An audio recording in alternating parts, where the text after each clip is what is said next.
Welcome to the Real Estate Majlis podcast, where we bring you the latest insights and trends in the ever-changing world of real estate. Whether you're a seasoned investor, a first-time buyer, or simply interested in the world of property, our podcast is designed to provide you with valuable information and expert advice. From discussing the latest market trends and investment strategies to exploring innovative technologies and design trends, myself, Dr. Mahmoud Al-Burai, and my co-host, Cecilia Rinaldo, will share our knowledge and expertise to help you make an informed decision in the real estate industry. So please sit back, relax, and join us as we explore the fascinating world of real estate on our podcast. This episode is powered by ThinkProp, the leading Abu Dhabi-based real estate training institute. Whether you're starting your career in real estate or looking to take it to the next level, ThinkProp offers a diverse range of courses certified by the Department of Municipalities and Transport, DMT of Abu Dhabi, with both in-person and online classes available at affordable prices. ThinkProp provides flexibility to fit your schedule. This institute is dedicated to developing a stronger real estate industry through knowledge and expertise. Visit ThinkProp website at thinkprop.ae to learn more. Today, we have a special guest, the top real estate lawyer in town, Arash Zad, founder of Zad Law Firm. With over 20 years of experience, Arash knows the ins and outs of the industry and specializes in real estate and corporate disputes. He has successfully represented and assisted top real estate companies and investors in Dubai with their legal needs. So, on today's episode, we have a special guest. Mahmoud, who do we have today? the people that everyone loves. Who? Lawyers. Well, it depends. If they resolve their problems, I'm sure. Yeah. Otherwise, not so much. Hi, Arash. Hello, thank you so much for having me. Thank you Welcome. so much for coming. I'm so thrilled to be loved, at least by a group of people. A small percentage we don't get that. of people. We don't get that a lot, by the way. Yeah. So I appreciate that. Thank you so We much, always Doctor. see people that, can you help us to solve this? But please, without lawyers. Say, but you always need a lawyer in such cases. They take a lot of money and time. I say, no, we still have great lawyers who don't take a lot of money. Well, I have to agree to a certain extent with these people, because there are a lot of lawyers that they are not familiar with the business side of the matter. And that causes a lot of problem, because if you're just a lawyer and you don't know anything about the business, you could create more struggle, and you can create more delays in a business without any necessity, right? Yeah. But if you know about both aspects, then they should not think like Amazing. that. Yeah. And that's why we're here today to have a conversation with you on interesting stuff in real estate. Cecilia, what do you think?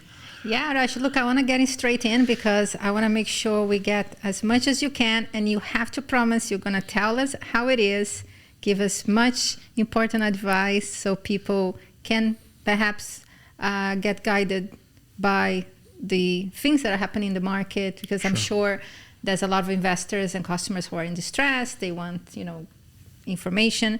So let's talk about contracts, right? The MOU, the Form F, so the contract between the buyer and the seller. In a market that is hot as we are right now, I'm sure you get into a situation where people sign the contract, the next day the price goes up again, the seller can get agitated. Some brokers might call the seller, no, I got you a better buyer. So what happens when the seller backs out of the deal? Now, the MOU normally, or the Form F, it says, the broker typically takes in trust the deposit, sometimes from the sellers, always from the buyers. Then there seems not to be a full rule on this. I've seen situations where both put a deposit in, sometimes it's just the buyer. But I believe the principle is the seller's putting the property as the instrument, so therefore he's not required to put a deposit. But that's, please correct me if I'm wrong. But what you see on a booming market is a lot of sellers trying to get out the contract. What happens in this case? So you're correct. Majority of times you see that when the price changes, that kind of motivates some sellers to not respect and honor their agreement. Yeah. Buyers, they always put a deposit check, and sellers, some cases, the real estate companies, they ask them to put a security check. But nevertheless, when this kind of event happens, seller will just back out and will stop communicating. And then next you see they're going to go and sell the property to someone else. So even before that, what I would normally suggest to the buyers is that try as much as you can to convince the brokers to take a security check from the seller, just to make the whole thing more legal. And you know better, yeah? If things goes wrong, the broker cannot release this check to the other party unless if there is a judgment from the court. And this is clearly stipulated in the agreement itself. So, but at the end of the day, it creates more seriousness from both parties if both have put their checks. That's number one. But if they have not done that and seller backs out, then the buyer normally has two options. Most people say only one. I would like to say two because I have experience in getting another option as well in this scenario. Option number one will be to file a case against the seller and ask the court to cancel the contract based on the default and get the compensation, which is the 10% of the selling price, the amount of the deposit check. That's doable. In most cases, of course, we have to read the agreement, examine all the clauses, make sure that it's a clear default or no. It will be very much detailed. I don't want to get into it. But if everything is in favor, then we can claim and get the 10% plus 5% interest, which is a legal interest. The second option will be to enforce the agreement and ask the court to execute the agreement and transfer the property to the buyer. Okay. So in some cases, the property value went up. The buyer doesn't want the compensation, wants the actual property. Sure. Yes. Right? Because it's worth it for them. Yes. So then they come to us and they say that, no, we want the property and we will fight for that. In some cases, we can win that. In fact, I have done that twice. So, Well, that's good to know. yeah. So if I break down, I want to go back what the things you said. So taking a check from the seller, from my experience, this is something that a lot of the most sophisticated brokerage, they would ask. But is the seller obliged to do that, or this is a contractual negotiation? So they have to convince them, yeah, because it's against the norm, unfortunately. But it's not against the law. It's not against the law, no, of Okay. course it's not. Okay, it's But a practice. it's against practice, yeah. Okay. So normally sellers, they think that this is their market because their property is high in demand. Sure. So they'll say that, okay, if you're insisting on getting a security check from me, I'm not going to deal through you. Right. I'm just going to go to another broker. Okay. They will do the same job and they will not ask me for the security check. But if you are giving them a good deal as a broker, for example, if you're bringing him a good buyer with a good offer, then he might think twice to go to another person. Maybe he will not have such an offer. Actually, there is a point that I want to share based on Form F. There is a good thing about Form F is that once you sign it as a buyer and seller, it looks the property and land department system. Yes. So if you as a seller don't cooperate with the buyer, then there is an opportunity that your property will be locked for a long time, because the only way to unlock it is that, I think, and correct me if I'm wrong, it's about the contract expires or they both cancel it Mutually. Absolutely. So also seller have some pain if they want to go into the route of selling to someone else. They may have some block on their property that they cannot sell it for a while. But definitely, I think I agree in terms of legally. We need people to take legal stuff. I mean, a lot of them, they want to solve it like without going to the courts. Absolutely. So this is a very interesting point that you raise, and because I have lots of clients coming to me and tell me that, okay, the seller is in default. right? And there is a Form F signed. When we say he's in default, it means that the Form F is already expired. Because if it's not expired, there's still a chance that the seller will come back and finalize the deal, right? So if the Form F is expired, it means that through the REST app and land department, this property is no longer blocked. Correct me if I'm wrong. Because the blockage will be till the expiry of the Form F. Then after that, the property will not be blocked. A lot of time is that before the expiry, they usually the law says, or I think the form itself says it's 1 month, and if it's a cash or if it's a mortgage, it can be renewed if there is still issues with bank. Right. If it's a cash, it has to be executed. Right. If it's not, then they will ask for a renewal, and both parties have to agree on the renewal of it. So sometimes one party approves, some other party does not approve, and this is where they come and start complaining to land department. Right. But typically there are clauses on the contract that would automatically, not from the system perspective because it's locked in by the form, but I've seen clauses, which may be something that would help people in the future, where you can automatically extend the contract if there is any delay beyond the control, right? Yeah, delay from third party, normally they extend for another 15 days or so. Yeah. That is in most of contracts I have read, there is such a clause. However, if we will have a mechanism that we can block the property of a seller who is in default, that would be amazing. Because right now the client comes to me and tells me that, Arash, I want you to file a case and get the compensation, okay? But what if the seller goes and sells the property? A lot of time what happens, from my experience, that we tell people, we will block it for you, but go to the court and get from the judge a ruling to block it for a longer time. I mean, I think entities here, government entities, can block it for 1 week or so extra. Okay. But then if you want to have more block, then it has to go through the court. I mean, so through the court, it's absolutely understandable. But through the court, if we are going to ask the court to cancel the contract and get us the compensation, there is no blockage through this method.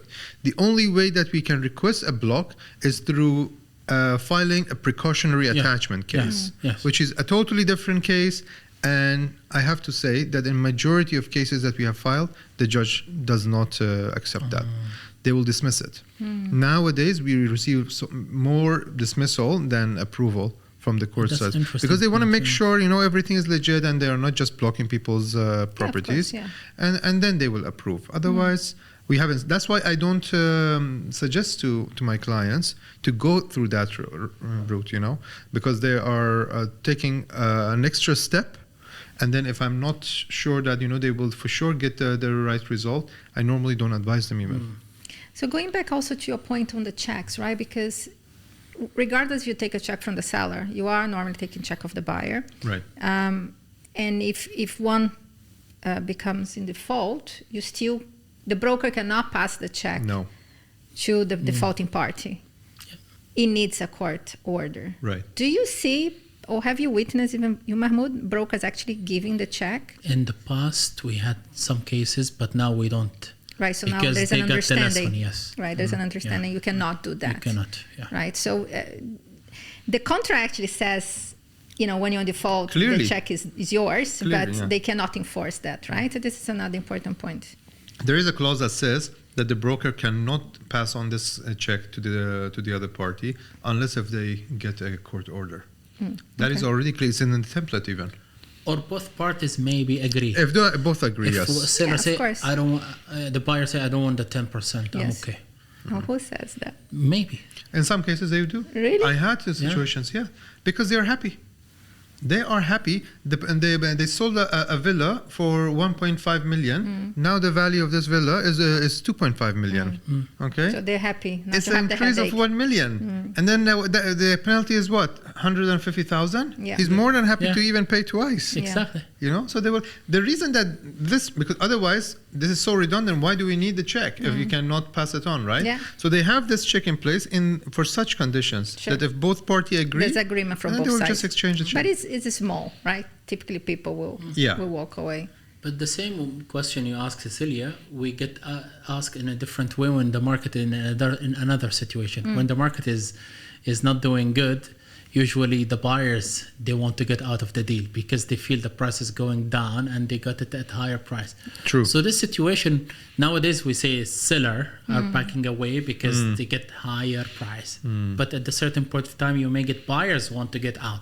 So it's almost the same kind of situation, right? Applies to both, yeah. And especially when buyers cannot take mortgage, right? Often, I suppose lawyers suggest to ensure there are clauses that say if your mortgage is not approved, that you can get out of the contract without any penalty. Yes. Good that you brought this up. I have to use this platform and announce this, because this clause is extremely important, Cecilia. Sure, yeah. People, they are neglecting, unfortunately. One of the issues, Doctor, is that people, when they are signing contracts, they are not specialized, they are not experienced investors in most cases, and they do not consult with the right person. If they get their contracts read and vetted by a lawyer, they can avoid so many hassles in the future. So they are a mortgage buyer and they don't have a proper drafted mortgage clause in their agreement, which could basically save them, right? And then they will go and they apply, they get rejected, and when they want to practice the clause, the clause is so not vague. there. So you there are are bound so much for your 10%, ambiguity, yeah. and then they have to pay compensation. Which brings to another topic. Why still, and I don't think we have a straight answer, but in mature markets like the US and the UK, the brokers wouldn't do the sales contract, right? This would normally be managed by an escrow agency or by a legal firm to ensure there is that, biased firm or person involved looking after both sides. Do you think this is a practice that needs to change? Because this can be voluntary, right? Like brokers could reach out to escrow agencies or conveyancing companies and say, listen, you manage my transactions. There's nothing stopping them. Actually, a lot of times we see some brokerage companies have their own conveyancing, which is also can be a conflict of interest in a way. Right. In terms of lawyers and non-lawyers, it's a question we always get asked. But the government here in Dubai has done standard agreements, which is A, B, and I, and F. Yes. But also people can add clauses to these contracts as long as it doesn't contradict with the major input. So I'm not sure, Raj, what do you think in terms of the question? I know lawyers usually want I wanted you to answer this because I think it's your department more than mine. But in my opinion, when it comes to a second opinion or a biased entity, yes, 100% brokers are biased. They want to close deals just fast. Yeah, we see lots, unfortunately, in some unprofessional brokerage firms. You see that even there is a discrepancy between Arabic and English. Okay, and the Arabic clearly says if there is any conflict, the Arabic language will proceed. Will supersede. Yeah. Sure. So. And the buyer or seller who are signing this, they don't speak or read Arabic. So they are signing on the based on the English side. True. Imagine, Yes. right? So this is extremely unprofessional. Yes. So if you are doing a translation, you have to do a proper translation. So when they sign, they are safe. At least they know their rights. Yeah. So going back to your question, definitely it has to be an entity who is not biased, who is professional in handling this kind of matters, and they have no take out of this. Sure. Brokers, they just want to make it fast. The conversation that we had earlier, they don't want to hire lawyers because they think the lawyers, they make things more difficult and complicated. So I won't say only lawyers. It could be, as you mentioned, conveyancing companies or a third party who are expert in this. Yeah, and even the pressure sometimes. As someone who investor, I bought and sold, you get the OTP from land department. In the same minute, you get a call from the broker. Yeah, please approve it. I want to read. It's 2-3 pages. I want to go through. Yes. Approve it. It's a standard one. Yes. Yeah, but I recommend that anyone who wants to buy and sell, all these standard forms are there on the website of land department. Print them, go through them line by line. They're in Arabic and English. consult with a lawyer. I think lawyers nowadays are needed in several cases. Yes. So just to be protected. I mean, the broker wants fast process. They know it by heart. They think it's standard. No need for you to read contracts. No need for you to know anything. Just put the password you get from land department, and that's for it. the standard. Yeah. But it's not standard at all. And this is the point. You have so many additional clauses that you have to introduce, especially when the seller has a mortgage, the buyer is paying the mortgage. There's so many variations on the transactions that require, I personally would always use Arash to do all the legal paperwork, because you need that second eye to ensure your best interest is in place, right? And an interesting point also, I've seen many real estate brokers, when they give the contract to their clients, in the actual template, what you mentioned, the government did the job for us and they created the template. So what they do, at the last line, they write, there is an addendum. Yes. Whatever comes in the addendum supersedes this template. Yes. We've seen it, and I think some brokerage companies got warning that they cannot, and some of them actually said this is just formality. As if it's a cover this page. Is the real one. No. Yeah. You say no. The government form is the one that to be used. Whatever is in there, you cannot change it in this additional agreement. Yeah. And not contradicted as well. You cannot contradict it. How do you say that? So, yes. So then the bottom line is, you use a lawyer, use an escrow agency, a conveyancing, use a third party to ensure that your documentation is right. Because buying a property is a huge investment. You're not buying bread, chocolate. Which then, Arash, brings to the question, if you're a first-time buyer, what you should consider?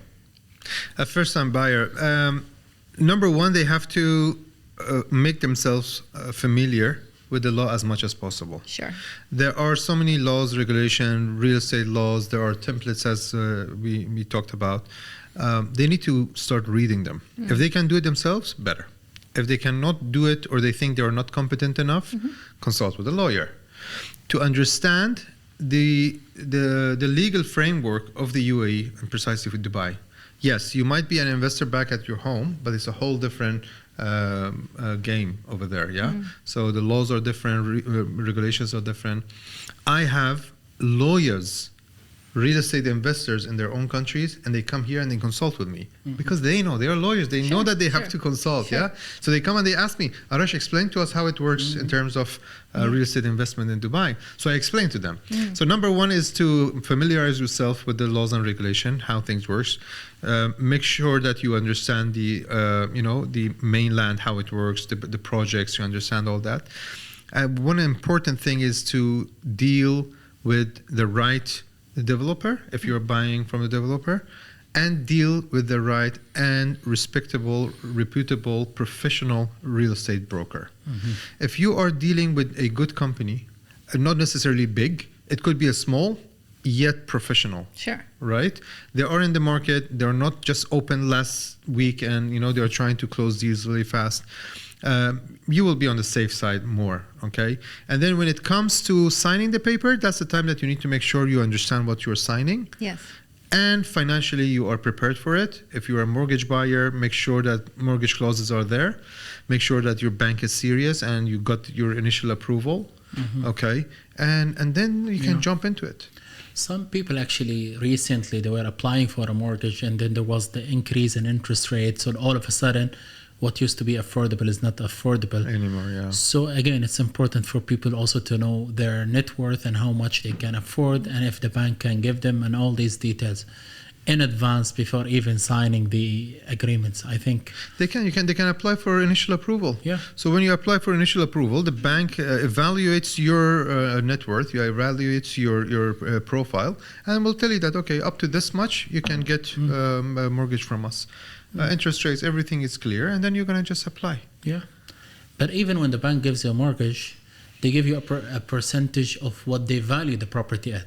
So if you're buying it at 1 million and the bank thinks it's 900, then this is how much he's going to give you. So also you have to be ready for that discrepancies and stuff. So all these calculations have to be done in advance before getting and signing and then being in a trouble and know how to I get out of it. Very important point. Very important point. That's why I always put this in the agreement. And I will say part of the, and I'm giving away now a lot of information. Yeah, it's okay. Thank you for the free information. No worries, no worries. But what we do is that we say that not only is conditional to getting the final approval, we also mention that it's conditional to getting the right evaluation. If we get an evaluation less than this percentage, there is no deal. That's good. Yeah, there's no deal. I like it. That's important. So that's way that's the way that we protect our clients. These are the small details that can basically change the whole ball game. Absolutely.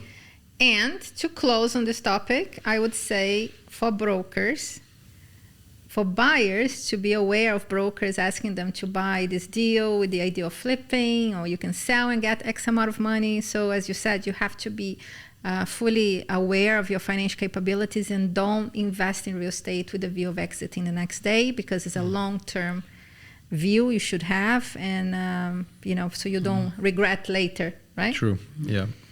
Let's move into the whole landlord and tenant conversation, because also a very hot topic these days. Of course, yeah. Mahmoud and I were discussing a bit earlier about evictions, and obviously we are in an increase and in a I would say it's a seller's market a little bit, because certain pockets of the market there's huge demand, and there's a lot of evictions going out, right? So one of the questions that people always ask is, if I get an eviction and during that process the property is sold to someone else, do I have to still move because now my landlord is a different landlord? Okay, a good one. So let me rephrase it to make sure I understood you correctly. So the owner sent an eviction letter that they want to sell the property. Correct, yes. And give them 12 months to evict. To notice, correct. And then because the new owner wants to move in, right? This is typically or to sell. They are trying to sell here. If because you have to give a notice for a specific reason that you want to use the property for. Yeah. So if you are selling, you're going to give a notice for selling the property, and then during this notice period, which is 12 months, the owner actually finds a seller. Yes. A buyer, and sells the property. Correct. Now the tenant wants to know if they have to honor the deadline or no. Yes. The answer is no. The answer is no, because hold on. Yeah. Hold on. Because previously it wasn't the case. I didn't know that. Previously it wasn't the case. Previously you wait for the remaining period of time, and then the new owner can ask for eviction. Now it's not the case anymore. Now, as per the new rules and regulations, the notice that was served by the first owner will not stand anymore. So the new owner, the moment they take over, they will serve another notice, and they have to give them another 12 months for a tenant, then ask for eviction. That's super interesting. It is. It changes a lot of things, especially it affects the properties that are tenanted. No, and that's the whole point. So many people receiving eviction notice, and they are asking these points, you know? So if I'm buying a property and I want to use this property for my own use, for my self-use, then, and the property has a tenant, I should not really rely on the notice that was sent, unless if the tenant decides to leave. Yes, right? Of course, yes. But otherwise, I have to do my calculation that I'm buying this property, I still have to give a 12 months notice, then only I can ask for eviction. Wow, that's very important information, because a lot of people rely, both the tenant gets in distress because he needs to move in, brokers viewing the properties every 5 minutes, which obviously they should allow, right? The tenant should allow viewing, to a certain as extent. long as it's reasonable. But they also should understand that if the property is sold before the expiry of the 12 months, then another 12 months. You're gonna actually you could ask the new landlord. Actually, a lot of sellers, they use this eviction notice as also an interesting thing. They tell the new buyer that, look, there is an eviction. Yes. 2 months are left, and this guy will leave. So a lot of people buy with an aim of moving. Then they find themselves renting out. Yeah, I've heard a lot of such stories. And in some cases, the seller, they don't know this. So they're not misguiding. They're actually telling them what they think is true, but it's not. So they say that only 2 months is left, and then you can ask for eviction, because they are not aware of this new change in the law. And when was this passed? Is it recently? No, a few months now. Okay. It's more of I think it's more of rent dispute center decisions. It's a judgment issued by the Court of Appeal. Yeah. Yeah, it's a judgment issued by the Court of Appeal in RDC, and now it became the new practice. Yeah. Okay, so if you are a tenant, so now you know that if you don't really want to move out of the property and the property is sold within your tenure, you can still stay a little bit longer. Now the sellers will call me why you are spreading this information. And if you're a buyer, then be also careful, ready, because right? you may not move to this property. But again, maybe more of negotiation, and you can go talk to the tenant. Yeah. We're talking about extremes here, right? Yeah. True. Recently, I did a negotiation on behalf of my client. We paid 1 month rent of the new house. Yeah. We paid for the moving company to make everything super smooth for them. And they were more than happy to move out. Some people will compromise, take it the easy way. We don't need always to go to the court. I think absolutely talking not. to the tenant, landlord, tenants, explaining can make a lot of difference. Especially if you've been living the property for a long time and now is the time to, move on. Maybe they can think of buying a new property. The only thing that stops them is when the rent has increased significantly. Of course, yeah. That's when the tenant will be very difficult to convince. Because they know that they're going to lose a lot. So why they need to move out? So then for the landlords, the best thing is to ensure the property is fully vacated after the 12 months and then put in the market for sale by then. Correct. On this regard, actually, there's something interesting to share, is that people who evict for personal use, they think that once the tenant leaves, they can rent it out to someone else. Yes. And actually, if the tenant who left found out, he can go and sue them and ask for compensation, which can be sometimes even equivalent to the difference. I used to pay 100,000, he rented out at 200,000. This extra 100,000 may be given to this tenant who left as a compensation. So if you want to use it for own use, make sure that you use it for 2 years for your own use. So you cannot just evict them for own use and then give it to someone else. And rent it again. That's very important. Yeah. Okay, so now let's talk about the rental increase in the calculator, right? So today when you go to the calculator, it says you can increase up to 20%, but some landlords say no, but my property now is worth much more. Maybe they own a long-term contract for many years.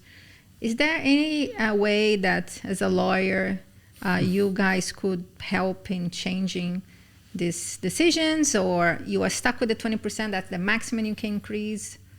Okay, so let me give you a brief story about how things were being dealing with before. Okay. So previously we just had the calculator. So the law says that if the calculator allows this increase, then you would increase. And then there is a table which shows if it's 10% below the average market rent, then you can increase 5%, then 5, 10, 15, 20. Maximum increase was 20%. So this was the normal way of dealing with this matter. Sure. Both the landlord and tenant, they can just go and check themselves through the land department's website.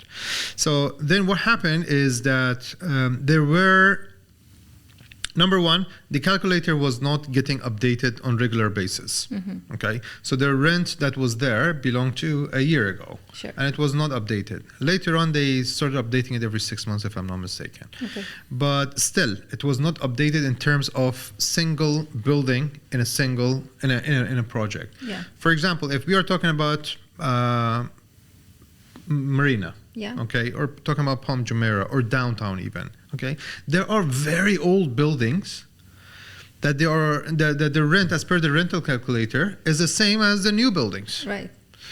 Or in some projects, they are upgraded buildings that are different than the neighboring buildings. And you have situations as well. I've seen like in some developments, they say the 4-bedroom, but there are different types of 4 bedrooms, right? That are not detailed. So it's not customized to that particular building or that unit. So what would happen? The owner will encounter some loss here, because they have to go as per the old one. So what the government did, they said that okay, now you can apply for evaluation certificate, and that is, you can do it through the REST app, and you can do it through the website. You can just apply for that, and what will happen?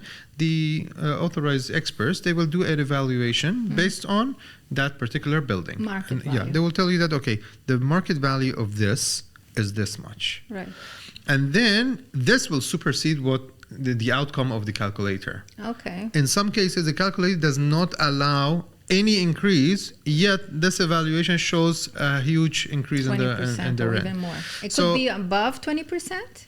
So the law says that the maximum rent that you can increase as per this calculator is 20%. Sure. This is at the judge's discretion Sure. to see and evaluate based on this evaluation certificate. Yeah, but I've seen some cases, that can go. If there is a convincing case Yeah. and this property There's has been rented grounds. for a long time and way below the market, so maybe appointing an expert that gives above 20% increase, Sure. maybe taking seriously. Yeah. So the judge could issue a judgment above that. It's called the market rent, or we call it in Arabic إيجار المثل, equivalent rent. How much, if it's equivalent situation, how much it's rented out now. So there's a lot of changes actually going on, and different perspectives that people probably are not aware that they can, look at the best interest, both landlords and tenants. So this is very nice. But Cecilia, I always say that people need to go through two laws for rental, 26 of 2007 and 33 of 2008.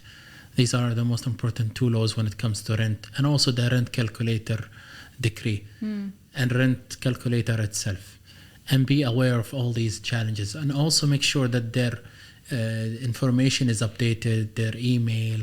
If there is also a notice, it has to be done in the right way. It shouldn't be, I called him to evict. No, calling is not the way. Yeah. It should be an official way, right? Absolutely. Yes. It's important to know how the law works, because if you are an investor, you are a landlord, you're into a business. You need to understand all the laws and regulations that affects your business. And it changes, right? You have to keep yourself updated. That's why I say that if you are not into business of reading and researching a lot, then at least consult with someone who does this for a living, yeah? Yeah. Ejari. So I hear cases of people that normally they'll sign a tenancy contract and the landlord does not register Ejari.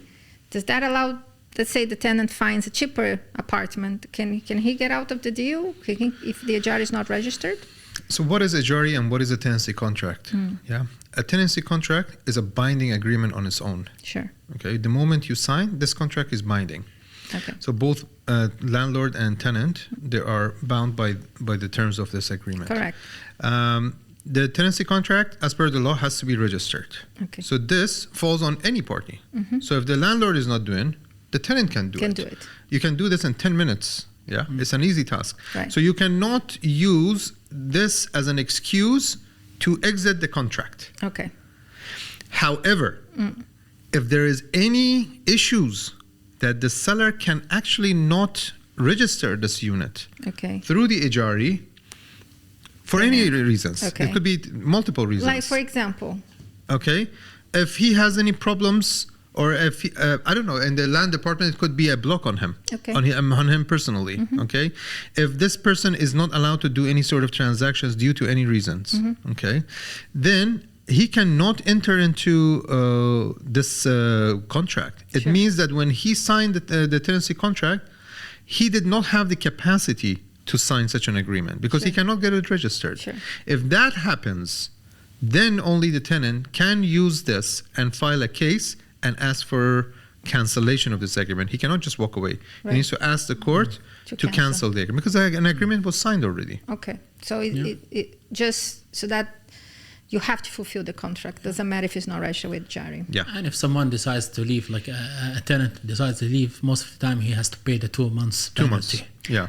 But what happens, for example, when the landlord does not pay the service charges, for example, throughout the contract, and then the tenant cannot get the car to access the gym, or he Yeah. cannot remove? No, that's a situation have been discussed actually. The law number 6 2019 for the service charge says that the management company cannot prohibit the landlord / tenant from using the parking lot or any Facilities. facility because of non-paying service charge. So non-paying service charge, there can be a block on a landlord's, Right. so he cannot have a new tenancy contract on a property. So if his property is not rented out, Okay. then it's blocked. So if he wants to have a new tenant, So will affect the next Yeah. tenant, but not the existing but the one. existing tenant should not Should not be- suffer because okay. the landlord's not paying the service charge. By That's the way, great. this is one of the reasons that the landlord cannot register the new contract. Right, with that's the what jury. I thought. Yeah. There's a block on them. Yeah.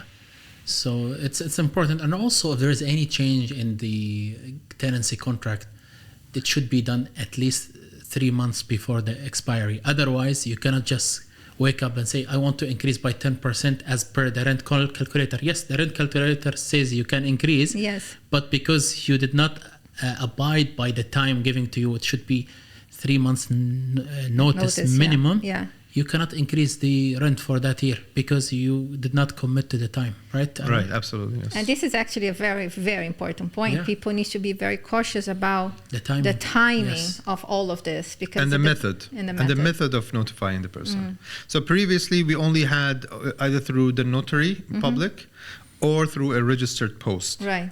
Nowadays the judges are accepting even if you're sending through email, which the email is written and confirmed in the tenancy contract. Yes, Ijari. That's the email we Yeah. use. The If same, that it is needs a- to be the if- yeah. same email. Okay. So the that's judge also an will important ask, point did to you receive it on this remember. email? You say, yes, I receive. Done. Okay. It's considered as notified. What about WhatsApp? Sometimes people show WhatsApp. No. I haven't seen any judgment, to be honest with you, Yeah, based on yeah. WhatsApp. Sometimes I've seen 1 or 2 judgments where they took it as extra evidence, but not as the only Okay, evidence. But okay. no, sending to the email registered is Is way the one, forward.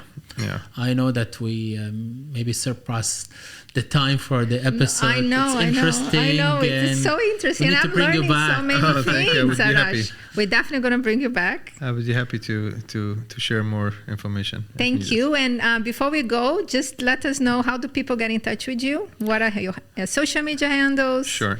Arash Or is call his very secretary. popular. He has a lot of followers. No, everybody can find me with the same handle, Arash Zad, ARASHZAD, basically everywhere. My website and all social media platforms, TikTok, LinkedIn, Instagram. Even TikTok, huh? Wow. Do you know how That's many my main followers he has on Lawyer on TikTok? TikTok? Do you know how Wow. many followers he has? No? Over 200,000. It's not a joke. Mashallah. We're talking to a celebrity here, Mahmoud. Oh, the gray hair that shows, the wisdom. Yeah, it is. That comes with the territory. It comes with the business. All right, guys. Thank you so Thanks so much. much. Thank you for having coming me. for the Appreciate Real it. Estate podcast and Majlis. It was great to have you. Yeah, it's so amazing. I appreciate what you guys are doing, sharing this type of information with your listeners. It's an amazing move. So Thank you so much. Please Thank carry you. on. See you soon. Thank you. thank you. Bye. Thank you. Bye, Mahmoud. Thank you for tuning in to the Real Estate Majlis podcast. We hope you found this episode informative and insightful. If you have any questions or feedback, please feel free to reach out to us.